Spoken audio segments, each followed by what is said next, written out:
네, 안녕하세요. 오늘은 모평균 추정에 대해서 배워보도록 하겠습니다. 우선 모평균 추정이라고 하는 것이 무엇이냐?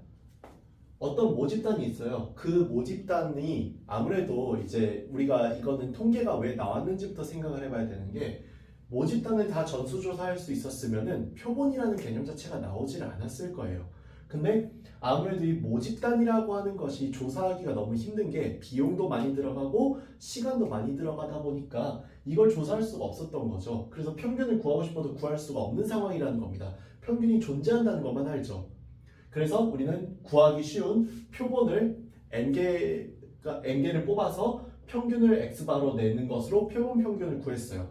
여기서 생각 한 발자국 더 나가서 크기가 n인 표본의 표본 평균 x바를 이용해서 모평균 m을 정확히 구할 수는 없지만 추정 가능한 수치를 만드는 것이 모평균을 추정하는 가장 큰 이유예요. 다시 말하지만 모평균을 구할 수 있었다면은 모평균을 추정할 이유가 없었어요. 근데 모평균을 구하려면 시간과 이제 비용이 많이 들어가니까 그 수고를 덜기 위해서 표본 평균을 구해서 거기서부터 모평균을 추정하는 작업을 하게 된 거다라는 거. 그래야 이 내용이 이해가 되실 거예요.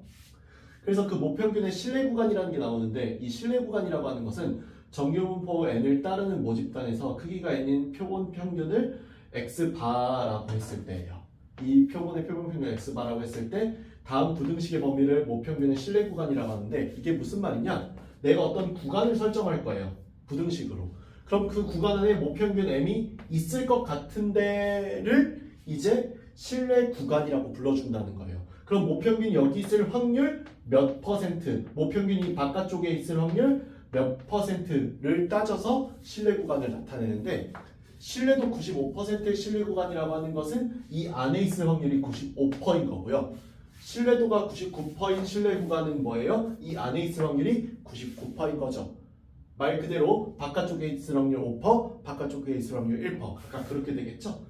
이런 것을 이제 신뢰 구간이라고 하는데, 그 부등식의 이제 값이 x바 빼기 1.96 곱하기 루트 n분의 시그마 에서 x바 더하기 1.96 곱하기 루트 n분의 시그마, 이렇게 나타내는 것이 신뢰도 95%의 신뢰 구간이고요.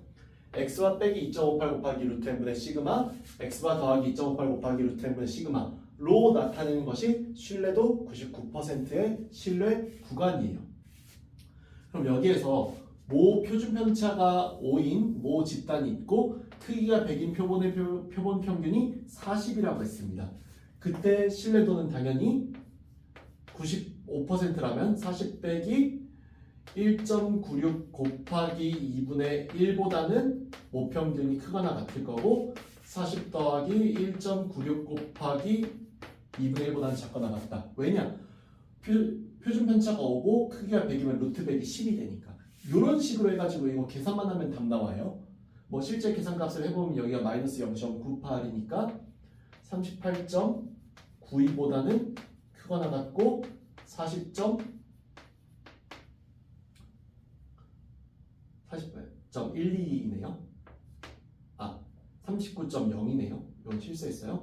39.0보다 크거나 같고 40.98보다 작거나 같다. 요런 게 이제 신뢰도 95% 신뢰 구간이 되는 거죠. 다음 신뢰도 99%면은 40 빼기 2.58 곱하기 2분의 1부터 40 더하기 2.58 곱하기 2분의 1 이렇게 나오고, 요거 계산하면 답이거든요. 얘 같은 경우는 요거 계산해 보면은 마이너스 1.29니까 38.71보다는 크거나 같고 41.29보다는 작거나 같다. 이렇게 나오는 게 신뢰 구간이겠죠?